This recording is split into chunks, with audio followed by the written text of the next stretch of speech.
Marco Reus. Daniel Malen! Wonderful!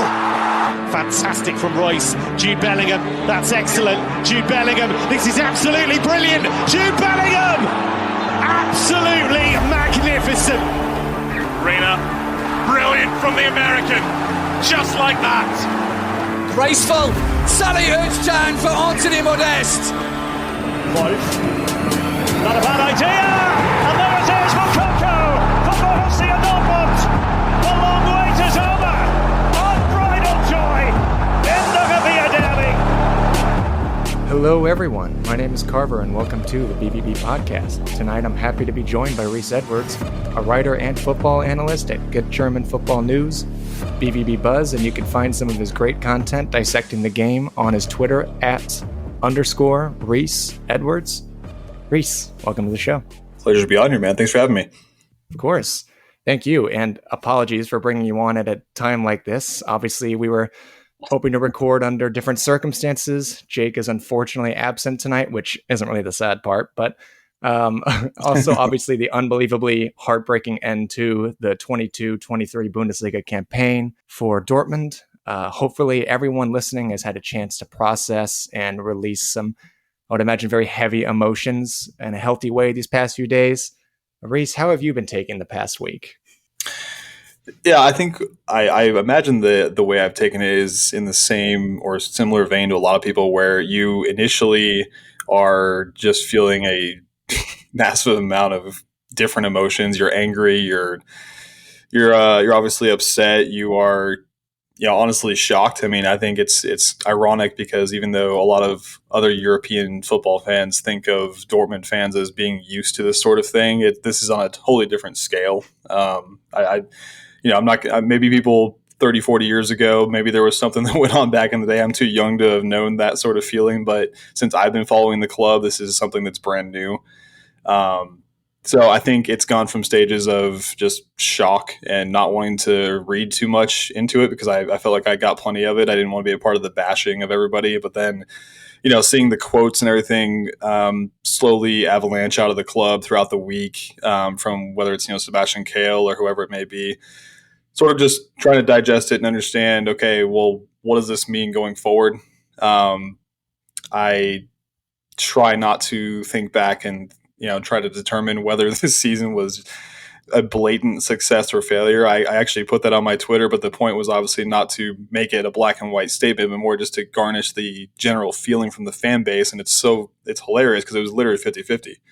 Yeah, I saw that. Well, yeah, I right down the middle. I'm like, yeah, but I wasn't shocked. I'm like, that's exactly, because I think that's what a lot of people thought. They're like, there's so much good that happened this season from a supporter's perspective. There's so much good that Terzic did with some of these guys and improving their performances, and there's also so much otherworldly disappointment at the same time. So it's really tough to determine, a blanket statement on the season. I think you really do have to look at it from a variety of different facets. Yeah, I'm a young lad as well, and I saw plenty of people online, including like Matthias Zook, who's been a fan for a very long time, and he said he was, this is hands down the most disappointed he's been being a Dortmund fan, and it's I've had some disappointing moments, of course, myself and for everyone else in these past few years, but this is, like you said, on a whole nother level. And watching the game, I usually am sometimes like angry with the way we play, especially like we did on Saturday. But this time, just from the minute the first goal went in, I felt my heart sink. And it just continued to feel like it was sinking deeper and deeper. I don't know how, I've never had that feeling almost. Like I've had my heart sink, but not continuously just going deeper and deeper for an hour plus. And It was a lot. Of course, it's a lot for everyone these past few days. But yeah, let's talk a bit about the Mainz game. Of course, Jude is still unavailable for another unfortunate circumstance of this game. It would have been a great send-off for him as it looks like he is out the door. Nothing is confirmed yet. But, still unavailable with the knee injury, so we're rocking a 4-5-1. Usually with the same back four that we've been having in recent weeks with Reerson, Wolf, Sule, and Hummels. And then you have the midfield trio of Chan, Guerrero, and Brandt. And then the front three that we've been talking about recently with Haller, Reerson, not Reerson, why did I say Reerson twice? Adeyemi and Malen. Do you have any thoughts on this lineup? Well, I mean, I definitely don't have any complaints on the lineup. That's for sure. I think it's a sensible one. I don't think there's anybody that would have had a realistic complaint without the benefit of hindsight. Um, and obviously, we'll get to that. As we break down the game, we'll get to that, I'm sure. But I think going into it, there was no question this was the lineup to go with. And Terzic didn't really show any signs of budging from that. Obviously, he was sort of hands tied with the Jude injury situation. But other than that, I really don't think there would be any other variation of it. And considering how successful it had been the past few weeks, I don't see any reason why anybody would have been suggesting any different, lineup. I completely agree. And, with it's just the beginning of this game, it felt different. I don't know if it's because we had a big turnout at our fan club, and everyone around us was kind of starting to feel a little nervy at first. But I guess I don't know if that was like a reflection from the players. But it felt very different from the start of this whistle. I thought we were going to just go right at them, try to put a foot on the neck real early, and just pin them back, because that's what we've been doing at home this season for 95% of the games, especially in these last few weeks. I mean, we had 14 goals in the previous 3 home games before that, so just lighting teams up. And the players just seem very unsure of themselves. And it just, I don't know if it was the combination of a few different things of inexperienced manager with the squad. I mean, for the most part, of course, Terzic has won the Pokal with Dortmund, but just a very different vibe, I felt like. Did you feel like anything of the same from your end when you were watching this? Yeah, absolutely. I mean, I've especially, I mean, the first goal, I'm blanking on the minute exactly that the first goal went in, but I know it was fairly early on. But I think the thing that struck me most, and you mentioned the heart sinking feeling, I think when I got that is the first couple minutes following that first goal, not because of the fact that we necessarily conceded, but just seeing the body language. And what rang in my head is I'm sitting here thinking to myself, I've seen this before. This is the same look to an extent that I saw the first time we conceded at Bayern this season in that horrendous route that we experienced. I saw this initial shock, and I hate saying that because I think it's such a cliche thing that a lot of people like to throw out with Dortmund. It's that every time the pressure's on, they fold. And I would definitely say that's not necessarily true. Even this season, it's not necessarily true. But unfortunately, in arguably the 2 most high-profile matches of this season at Bayern and in the final game at home to Mainz, I think that's exactly what happened. You mentioned the body language. There was just clearly something wrong.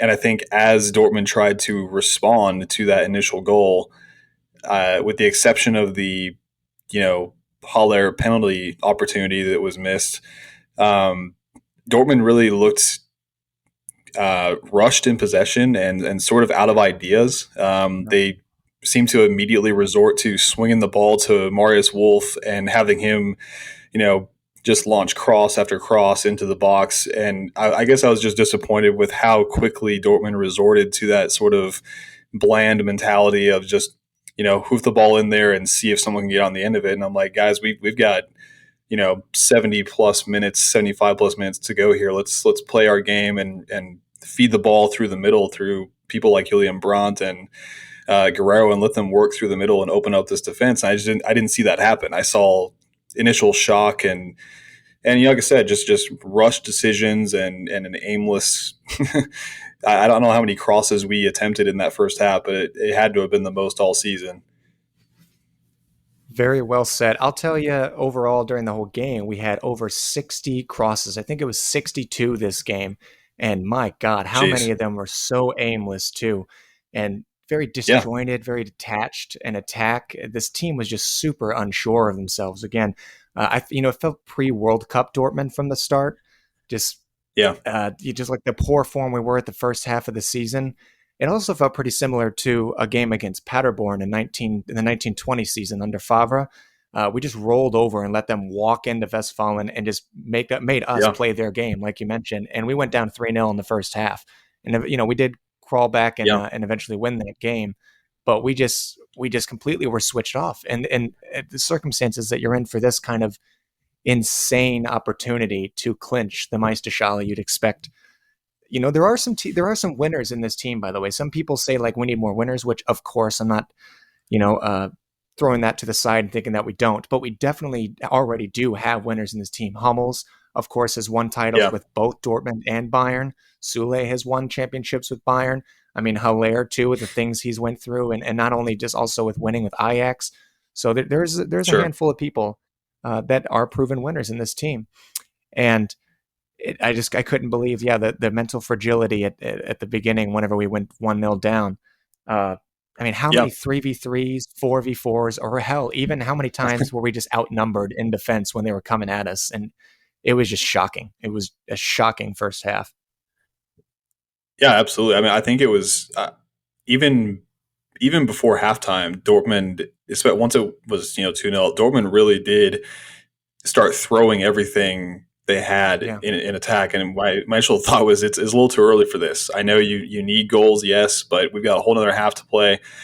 To be totally honest, I think anybody who's honest watching that game, Dortmund very well, you mentioned it, they could have conceded 2-3 goals off the counterattacks that they just fortunately didn't, because Mainz didn't pick out the right pass, or that final ball was just incorrect. But on a different day, Dortmund could have shown themselves out the door in that first half. It could have been 3-0. I mean, and to me, that doesn't ultimately come down to an overall lack of structure or game plan from Terzic. That's not where I'm trying to go with that, because I don't think that's necessarily true. And I also don't think that anybody in that locker room thought to themselves, okay, well, this is what we need to do if we're down 2-0 early, because that's not in the script, right? So I think that there was just confusion. There seemed to be, not a lack of urgency or focus, just a lack of, if anything, the opposite, just composure, just patience on the ball and doing what we do well. And again, we mentioned it. We went route one, and that didn't work because Mainz they were playing essentially a 5 at the back with 4 midfielders clogging the middle, and they were just saying, please cross it. And we obliged. So, Yeah, and even before the second goal, I wanted to touch on the penalty real quick. Haller came up, and initially Chan was taking the penalty. He's been the penalty taker for this team for a little while. He poked in here and there for the past few years, but he's really kind of asserted himself in that role these past few months. And Haller, it just looked like he really just wanted to complete his story of the season with that penalty. And I don't really blame him, just with the form that he's in, and also his penalty stat. I think if I'm not wrong, in his professional career, he's 27 for 27. So, I mean, he hasn't missed much of any. He hasn't missed any, if the stat is correct. But again, with just the confidence that he's been in, with the form that he's been in, you'd expect him to put that away. And unfortunately, I think the nerves got to him. And a good friend of mine, Chris, from the St. Louis fan club for Dortmund, he mentioned how heavily momentum this team is. And when we get going, especially at the start of games, we could steamroll teams from the get-go. But on the flip side of that, if we drop our shoulders, we have that bad body language, if we have those setbacks not scoring the penalty, it is very, very tough to get things going. And it takes a while, if sometimes it doesn't happen at all. So it was digging ourselves into a big, nice hole from those first 45 minutes. And a lot of people at halftime were thinking it might be too little too late, even if you did make changes, which right before we did, Adeyemi came off with a knock. He was pretty invisible already, though, those 40 minutes. And then right after halftime, too, Moukoko came on for Wolf, which, you and I mentioned already, he was whipping in as many crosses as he could, just crossing and praying. And it was very predictable. It was very toothless. And not just from him, though. I mean, everyone was whipping in plenty of crosses that game. It's very aimless. Oh, yeah.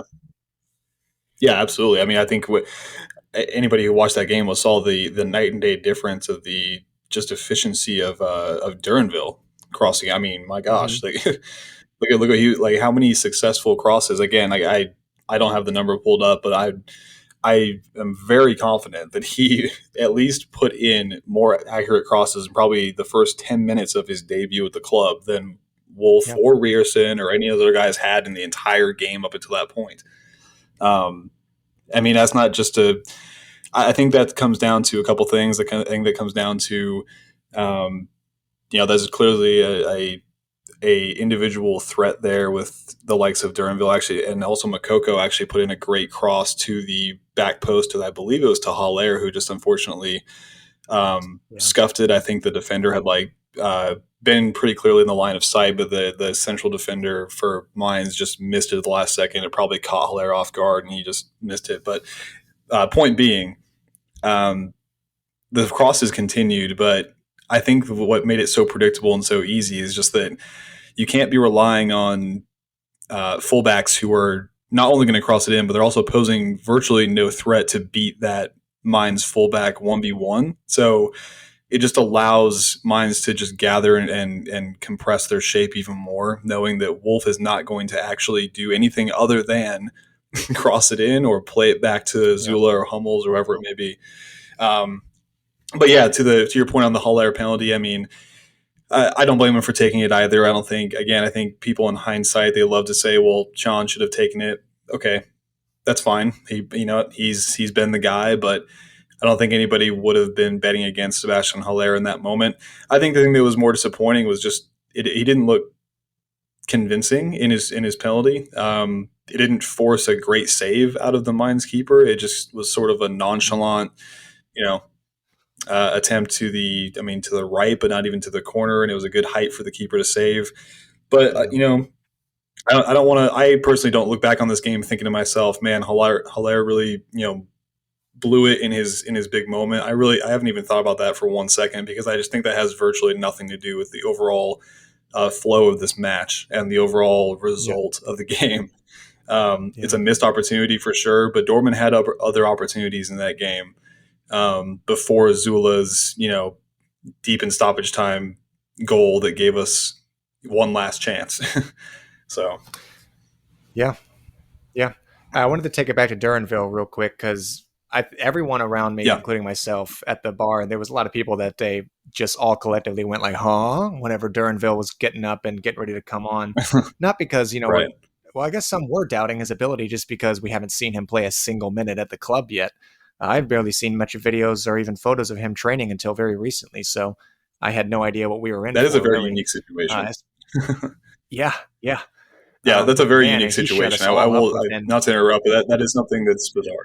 Yeah, he shut us all up, and within a matter of 2 minutes, I think he was pretty phenomenal. And what a talent we have for the next season, of course. Hopefully not a few, and then we immediately are getting rid of him just like everyone else. But if there were maybe 2 or 3 other positives in this game from the players, I mean, I thought Reynup did pretty well. He continues to prove himself having a slot in this team for next year and hopefully more years to come. I mean, The kid is still 20 years old. So, I mean, he's still very young. And even though Rain has been at the club for 4 years now, getting himself involved with the goal contributions. I mean, like you said, Soule's last minute goal at the end, that was very nice. Soulinho. There's just not much to say about this game, is there?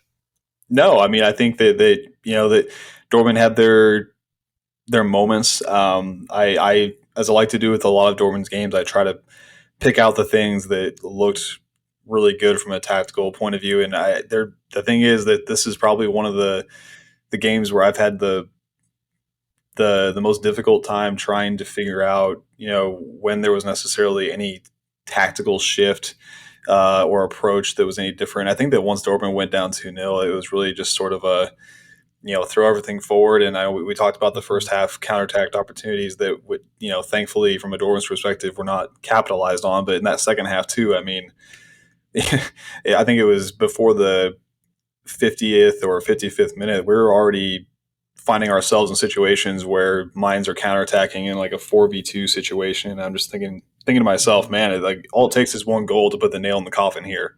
I mean, that there's no way 3-0 is happening. So, but the general flow of the game, I just didn't really see much to it. I thought that Reyna did play well. Duranville's debut was fantastic.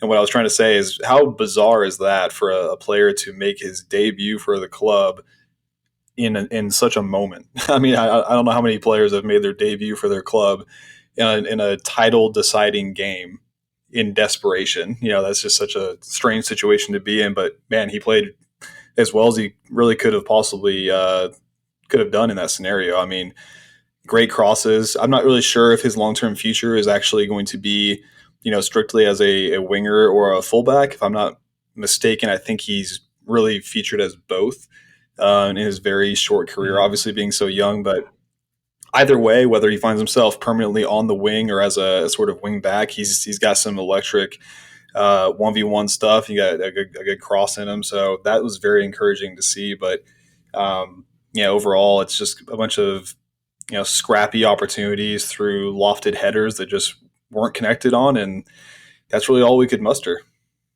Yeah, and the clock struck 90, and unfortunately, we just couldn't do it. I mean, Cologne had at times they pulled the game back, and fans were going crazy for that. I didn't hear it because again, I was at a bar, but I heard online that it was announced at the Dortmund stadium that Cologne came back and tied that goal, and if that's true, I don't know how really beneficial that is, just because already with the circumstances of some of our players being, I don't know, not mentally checked out, but just super fragile right now, and not really being able to muster up anything.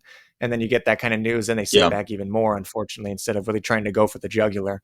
But you shouldn't be relying on Cologne to begin with. I mean, it goes to show you that time and time again, at least in recent years, that this team is not a team that thrives on being ahead. We're a team that thrives on, catching Bayern from behind almost. But the second we get above them, then we just kind of fumble the bag, which is just, it's really unfortunate. Mm-hmm. And again, very heartbreaking. I mean, where do we go from here, Reece? That's a fantastic question. I really do think that you have to look at this season in multiple phases, and I don't just say that because of the incredible run of form that we were on in the second half of the season.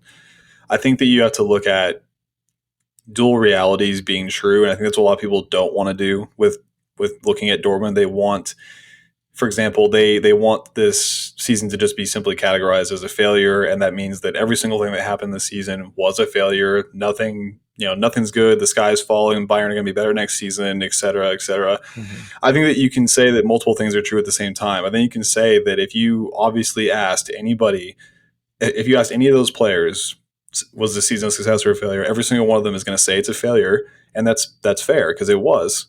But at the same time, you look at, okay, well, how do you recover from this and what do you have going forward? Then you start dissecting the improvement of certain players under Terzic that clearly is a bright spot. I mean, you look at the rise of players like Julian Brandt and Emre Can, who have just really, really improved their game. And later on in the season, for the last month and a half, maybe 2 months, you saw Daniel Malen and a healthy Sebastian Haller come into form. And I think there's no reason to suggest that any of that stuff is going to change. You'd expect that to continue where it has left off in the next campaign. But at the same time, Dortmund have to get better to challenge for the title next season because Bayern will be better. To be honest, RB Leipzig will probably be better. I expect them to be better. I mean, that's a story for another day, but I think Leipzig are oddly not as efficient as I think they should be in the league. They seem to love the Pokal, but they don't love the Bundesliga, which is a head scratcher. Yeah. But not to get off on a different tangent there, but I think that what Dortmund need to do is, realistically, it seems like Jude Bellingham is leaving. I'm not going to sit here and try to play the prediction on where he's going specifically or any of that nonsense because I don't think anybody really knows that. But I'm going to assume that he's leaving. If that's the case, I think that you need to look at ideally bringing in players that are maybe not veterans, but at least ones that already have first team experience. So I love the change of pace that Sebastian Kehl sort of made last summer, where we didn't sign in 5-6 different teenagers. We signed people like Niklas Sula. We signed Nico Schlotterbeck, who, while young, is very experienced, loads of first team experience in the Bundesliga. I would love to see more players like that signed. I don't think there's absolutely not one player you can just plug in and replace what Jude does. Simply not possible. Jude is a generational talent. He really is. That's just not something you can really look at. So I think Dortmund have to have a mentality of improvement. There's a lot of good signs, a lot of foundations that were laid, and I think that people ultimately should be looking forward to what's coming for Borussia Dortmund. I really do. But that has to be supported with the mentality that, look, we had it in the bag and we blew it. We did not accomplish what we wanted to accomplish this season. We had it versus Mainz, but we wouldn't have been in that situation against Mainz if we hadn't have done, if Bochum wouldn't have happened, if Stuttgart wouldn't have happened, if earlier in the season Werder Bremen didn't happen, so on and so forth. So, I just think there's so many different angles you can look at this, but ultimately what Terzic has laid down is efficient, and he clearly has the trust and the support from the locker room in terms of, his vision for what he wants to build. And I think you saw that with the second half form this season. The incredible, record-breaking run of form to start the year. I think it was like 10 straight games with wins. I think that was a club record, if I'm not mistaken. And again, I think there's just so many positive signs. But you've got to replace Jude Bellingham, not with another Jude Bellingham, but you got to replace him with multiple first-team ready players. You got to bring in kids that are, if they're 21 to 24, 25, something like that, that's fantastic. But bring in players who are ready to contribute right now, and don't just use 80 some odd million, 100 million on a variety of teenagers that are going to be developing for the next 4 or 5 years. I think that's honestly sort of waving the white flag to Bayern, saying, well, we had it, we were close, but you guys can rebuild with superstars, and we're going to go ahead and go with the tried and trusted, bring in the teenagers, sell them 3 years from now tactic. Yeah, very well said again. And I think you could almost do a little bit of both. I mean, we still go for the young player here and there. It's just, like you said, bringing in these more experienced players. Another thing that Kale does great in is he invests in players that are actually going to invest back into the club. So players like Sule, I mean, he's spending these next few years in his prime and wanting to chase titles. He wants to win silverware. In the very few days of when he was doing press, he said, I'm here to win, and I'm here to try to bring Dortmund to some silverware. And Schlotterbeck, I think, is another player that I can very well imagine him being here for, I don't know, 9 years. I don't think that's that crazy to say. I mean, Haller is the same way, not as of it, of course, with the length, but I mean, he is someone who's also spending his prime in a club like this. So Kale, I think, has that vision that can look into players that actually want to solidify a spot here and not just, use us as a stepping stone. And going back to Terzic as well, I mean, laying out that foundation is exactly the reason he was hired to begin with. This was a manager that we were investing in, that it's a project that we are investing in, and that's something that's going to, not necessarily take off in the first year. I think everyone here was realizing that Terzic was not going to win the Bundesliga in his first year. It's just the opportunity came our way when we had this insane turn of form come the second half of the season. And that aspect of, bottling it at the very end is a failure. But if you were to ask those same players, that's, or the fans too, that may say, the season was a failure. If you were to ask them, hell, if you were to ask me in November, right after the loss to Gladbach, do you think you'd be challenging for the title on the day of and have it in your hands? I would have been like, I would have punched you in the face. Yeah, absolutely. No chance, right? I would have not believed you. No. Plenty of us were thinking we were going to somehow maybe salvage top 4 if we're lucky. Not to mention, we're challenging for the title. So not all hope is lost. It's just a massive gut punch. It's one of those things that just knocks the wind out of you, and it's just going to take a while for it to recover. And thankfully, after a season like this, you have a few months to do that, because I kind of need a break from this club. I'm not going to lie to you. I was kind of an emotional wreck on Sunday. Yeah. I spent the Saturday, the day of, kind of distracting myself, getting out and it was beautiful weather here. So went and saw some friends, and they had the City game at night. But the next day it really started to sink in, and I was like, wow, we really did that yesterday, didn't we? Yeah, I was very similar. I pretty much had to get off my phone because I was very interested initially. I wanted to hear the post-match statements from people like Sebastian Kehl and Terzic. I wanted to read all that, but it became pretty clear what I was getting, what we were all going to get. And I'm not saying it was wrong or embellished. I think it's just I as a Dortmund supporter, I feel for someone like Edin Terzic. And like everybody saw those post-match images and stuff of him standing in front of the yellow wall and getting emotional, and the same sort of stuff for like Marco Reus, Mats Hummels. My initial reaction was I just felt sympathy. I can't imagine being in this scenario. I don't think any Dortmund supporter can put themselves in that sort of situation. And as frustrated as I am with the end result, I never for a second thought to myself, well, this is there was obviously no lack of effort. There was no lack of desire for this. There was more for that than anything else. I think it's just Dortmund clearly have a psychological issue when it comes to being put in a situation like you mentioned where they're actually expected to come out on top and win a high profile game, and they're not chasing it and playing the role of the underdog. And I think bringing in, you alluded to people who have experience in this club and proven winners.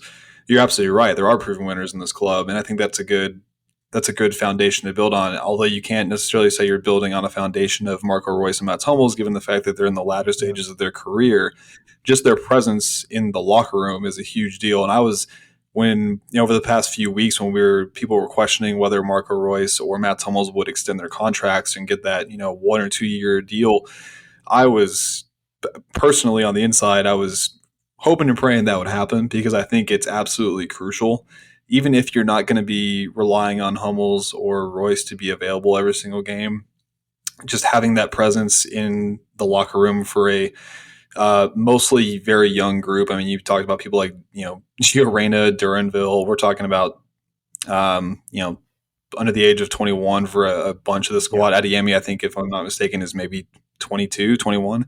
But the point is, so I think you're just looking at this and you're thinking to yourself, let this all diffuse, but behind closed doors, I don't think that's the mentality that Sebastian Kehl and the likes are going to be having. I know they're plotting what they can do to not just repair the void of Jude Bellingham, because I don't think, again, I can't stress it enough, you can't do that, and you can't do it with 3 players. That's just not the point. Yep. You're not going to find a couple players that put everything together and replace what Jude provides. I think what you can do is you can look at the fact that your core is returning, and you mentioned players who are going to be at this club for a long time, and I think that's absolutely true.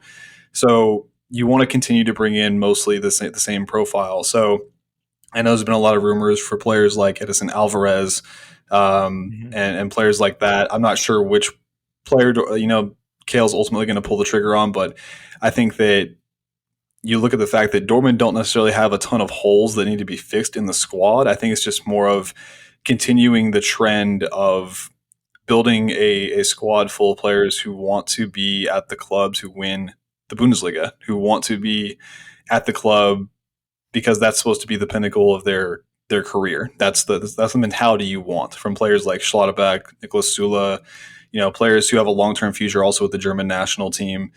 And I think there's players out there, obviously, who are available. We're going to have the funds for it. Again, I think all signs are pointing towards the fact that Jude is probably out the door. I don't think that's really a surprise to anybody. Obviously, anybody who's been following Dortmund for more than a couple of months knows that that's inevitably where this was coming eventually. And no hard feelings there, but it's time to move on from that, and it's time to start planning for how we can adopt a certain style of play that gets the best out of Sebastian Haller as our full season as a number 9, and continue to build on the electric play of Adeyemi and Malen and stuff like that. I think there's just so many positive signs. But you know what? Bayern are going to improve. Bayern are going to be Bayern. They're going to be ruthless. That's what they are. And that means I do believe they're going to be better. I don't think they're going to instantly return to the dominant Bayern of the past 10 years, with the exception of maybe the past couple. But they're not just going to sit here and take it. They're going to go out and they're going to make their moves. And Dortmund, in my opinion, they have to approach this with the same mentality. They have to be ruthless. They have to be willing to push people aside, so to speak. Maybe that sounds a little harsh, but you gotta make your move when you have the chance. And I think Dortmund have an opportunity right now, not just because Bayern are weak, but because Dortmund are probably set up to be their best that they have been in years regardless of how good or bad Bayern are. Yeah, and Bayern have already made a statement literally on the day they won the league of firing Oliver Kahn, their CEO and their sporting director as well. So, lest anyone forget that they 100% mean business every single day of the week, twice on Sunday. I mean, Bayern do not sleep. And if you want to compete for the title, you have to be better than them. And it's a near impossible task, just given with the financial backing that they have. And of course, just how well of a run club they are, at least until maybe this calendar year isn't the best example of that. But I mean, just look at the past decade, really, of just providing excellent football for just week in and week out. So it's going to take a lot. And that's a decent segue. I'll take it. We had some Twitter questions come in tonight. Actually, we had a lot of them. And the first one, Chris kind of talked about or touches on what we've been talking about. Chris from the Borussia STL fan group said, any rumors on the midfield depth transfers with Jude likely on his way out? I've lost track. Are Bensebaini and Kamada still coming in, or are those rumors? With Royce and Hummels both being back, are they going to retain their captain duties, or is it time to hand it off to Kobel? Lot to unpack there, but Kamada, if I'm not wrong, he looks like he's on his way to a Milan. I think those rumors kind of died out a while back. Bensebaini looks like it's pretty much a done deal, but I don't usually speak too much on this stuff on the show just until we know for certain. With Royce and Hummels, we would have touched on that. But like you said, having them in the locker room, being just options for captain as well. Jake and I have spent a handful of episodes in the past several months talking about like, man, who's going to be captain in the next 2 or so years? Because Jude doesn't look like he's going to be here. And with Royce and Hummels at the time, being questionable if they were going to extend or not, we're really looking at a bench of really some inexperienced players, whether it be at an age or just time spent here. So, sure. Did you have any other thoughts on this question, or? Oh, I mean, you kind of like, I don't really have much to add in regard to the transfers. I think, what you said, Kamada seems to be one that I know maybe, what was it, 3 or 4 months ago, it seemed like he was, news was coming out that he was, his camp was open to a move to Dortmund, but I think he's clearly going to Italy. From my understanding, Bensebaini seems like it's all but confirmed. That seems to have been consistent from day one, where it's just been, he's agreed personal terms. He's set to leave, but just hasn't been officially announced yet. So I think that's going to be a good signing. Not just because Rafa Guerrero is leaving, but I think Bensebaini is just a good, solid left back option. That's really good. Also an improvement in the crossing category.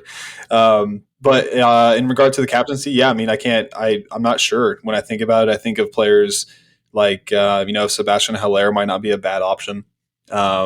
Just because, veteran leadership, he's clearly a guy who, like you said, is going to be spending his prime with this club. He's committed to the cause. Not a player who's looking to use the club as a stepping stone. So I'd like to think someone like him is a solid option, and maybe, who knows, maybe Nico Schlotterbeck develops into that sort of guy, at the end of, next season, where he's clearly the long-term central defender, captain. But regardless, I think that, like you said, Royce and Hummels are, if they gave them the captaincy to start next season, I wouldn't be concerned about it. I think they'd just be more of a, some other guys are ready to step in their role, but maybe just not quite yet. Yep. I got another one here from Die Brunenstadt, BVB. The Kansas City fan group. I'll kind of also mesh this with another question that was pretty similar of, was this past season a flash in the pan, or are we expecting more for this next seasons to come? And then TJ said, does this season prove that Bayern Dortmund arms race for the title will be more competitive in the years, or is this just all a fluke? Which I'm imagining is kind of the same question. And like you said, we kind of touched on it a little bit already, with Bayern are obviously going to improve, but we have some great positives going into next season as well. I think we have arguably the best number 9 in the entire league. And I can't really think of too many options on the market right now that are that Bayern are at least interested in, that I would maybe take over Haller. I mean, call me crazy, but I don't know if I'd take Vlahovic from Juve over Haller. And that's the first thing that comes to mind for the signing that they're potentially interested in. But there are some things that we do have a slight hand on over Bayern. It's just a matter of how do we act on this summer. It is a vital and very, very important summer. I cannot stress this enough. Even though we all need a break from the club, it is extremely important how we spend these next month and a half or so with our business. I mean, if Jude is out the door, hopefully we've already had some plans stirred up. Like you said, Alvarez, I tweeted about just kind of how I'm a little bit apprehensive with him at the moment, just because obviously you can't even do a like for like with Jude. It's impossible, let alone 2 or 3 players. Right. I still don't think is enough. So I don't know with how much of a budget Terzic and the board is going to have this summer. So again, I'm interested to see these next few weeks unfold after we lock down Benzabaini, and then we could kind of go about these other smaller holes in the squad, because I know we still need some more fullbacks. Of course, we need a number 8 and another number 6. There's no way we're relying on Chan and Chan taking us to somewhere that we didn't achieve this season.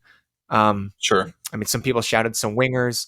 All of this will be short plug. All of this will be on a big survey, season review survey that'll be posting out in a few days here for everyone to participate in. But is there anything that you or any thoughts you had on this, Reece? Well, I think the what you said about Sebastian Haller being the best in the Bundesliga, I think that's spot on. I'm not going to act like I'm an expert in this like specific category, but from what I understand, I know I did see this break out, especially today, that Kolo Muani seems to be not as locked into Bayern as some people thought that he was over the past few weeks. I think if I'm not mistaken, he's holding talks with Manchester United.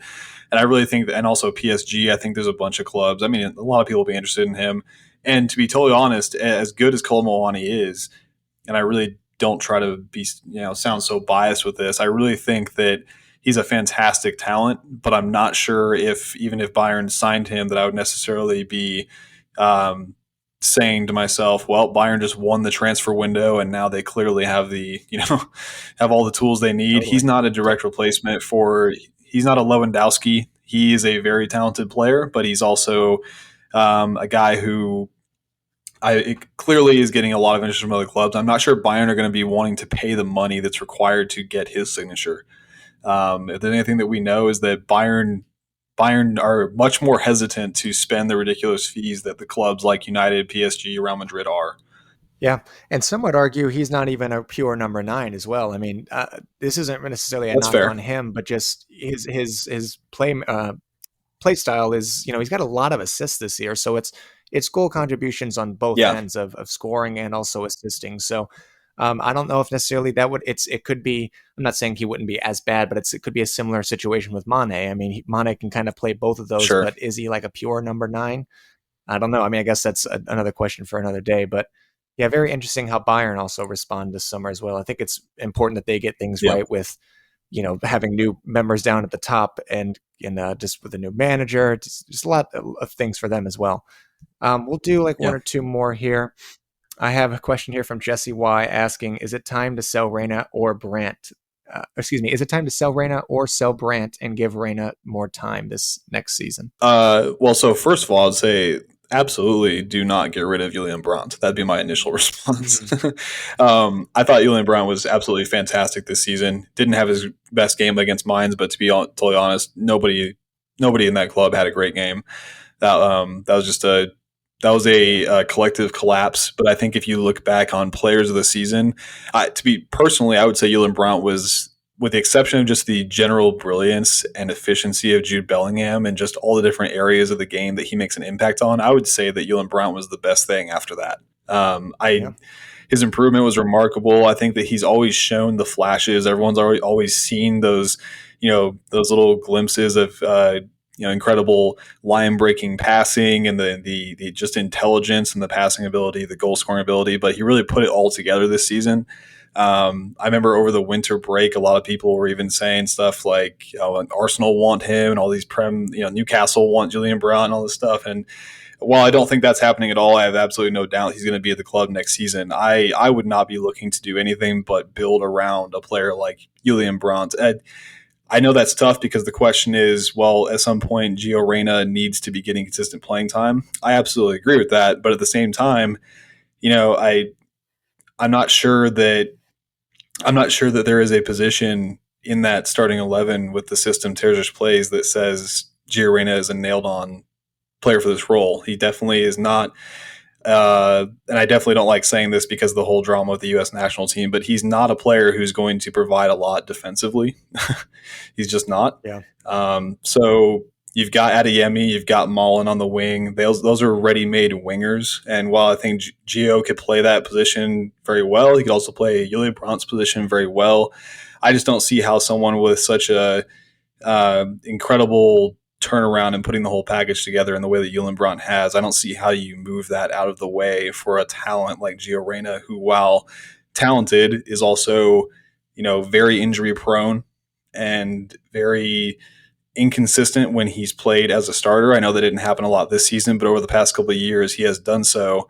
And I just think that with Gio Reyna, that's a tricky situation. I don't know if the club's necessarily looking to ship him off to Juve and some of that stuff I've been seeing, but I definitely think at this point, it looks like the club's going to hold on to both. And I would definitely be looking at the long-term stability and foundation that Julian Brandt provides and just see where Reyna goes next season. I mean, hey, we know how many injuries Dortmund get, right? It happens all the time. Yeah. So Reyna's going to get his minutes. He's going to get his shot. Well, I don't want someone like Julian Brandt or Marco Reus to get injured again, but at some point, Reyna's going to get his chances.